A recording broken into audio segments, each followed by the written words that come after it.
Socializing 92.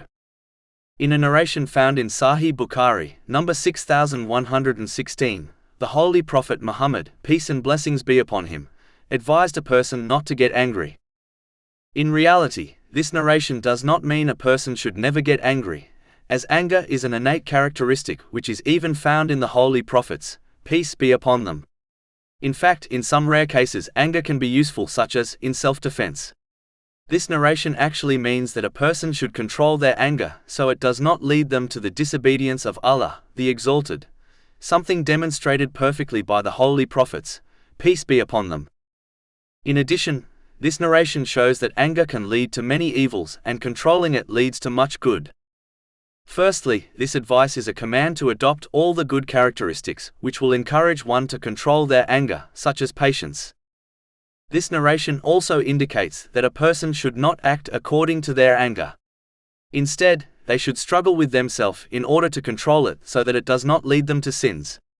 Controlling anger for the sake of Allah, the Exalted, is a great deed and leads to divine love. Chapter 3 Ali Imran, verse 134. Who restrain anger and who pardon the people, and Allah loves the doers of good. There are many teachings within Islam which encourage Muslims to control their anger. For example, as anger is linked to and inspired by the devil, a narration found in Sahih Bukhari, number 3282, advises that an angry person should seek refuge in Allah, the Exalted, from the devil.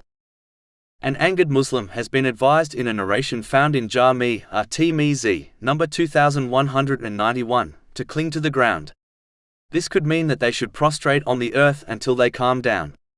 In fact, the more one takes an inactive body position, the less chance they will lash out in anger. This has been indicated in a narration found in Sunan Abu Dawud, number 4782. Acting on this advice allows one to imprison their anger within themselves until it passes, so that it does not negatively affect others. A Muslim who is angered should follow the advice given in the narration found in Sunan Abu Dawud, number 4784. The Holy Prophet Muhammad, peace and blessings be upon him, advised the angry Muslim to perform ablution. This is because water counters the innate characteristic of anger, namely, heat. If one then offers prayer, this would help them control their anger further and lead to a great reward.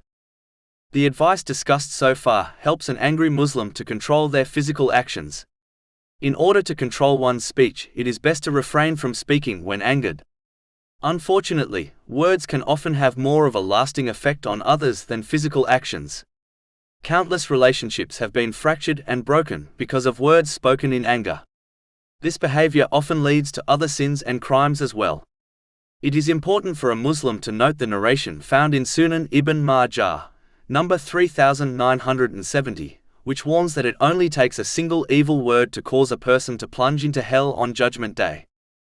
Controlling anger is a great virtue, and the one who masters this has been described by the Holy Prophet Muhammad, peace and blessings be upon him, as a strong person in a narration found in Sahih Bukhari, number 6114.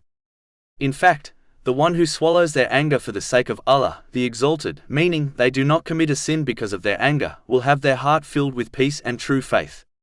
This has been advised in a narration found in Sunan Abu Dawud, number 4778.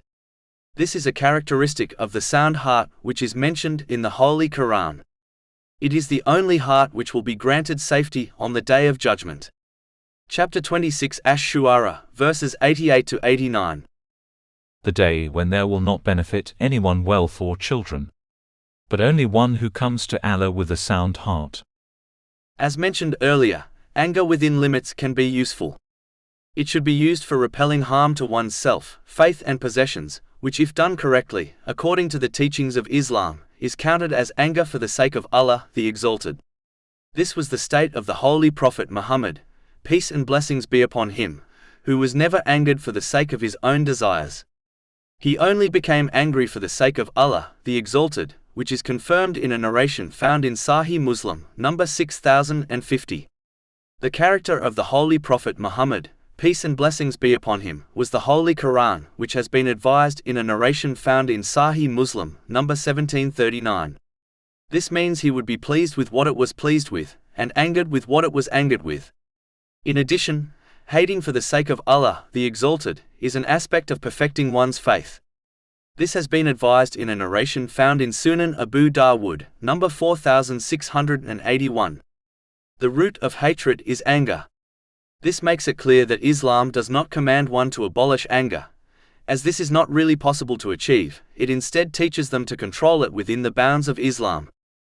It is important to note that becoming angered only for the sake of Allah, the Exalted, is praiseworthy, but if this anger causes one to exceed the limits, then it becomes blameworthy. It is absolutely vital for one to control their anger according to the teachings of Islam, even when they are angered for the sake of Allah, the Exalted.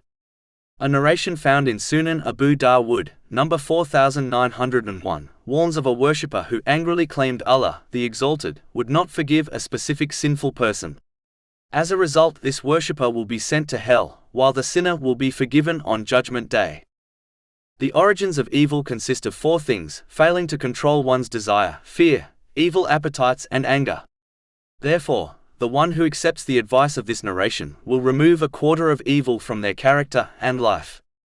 To conclude, it is vital for Muslims to control their anger, so it does not cause them to act or speak in a way which will lead them to a great regret in both this world and the next.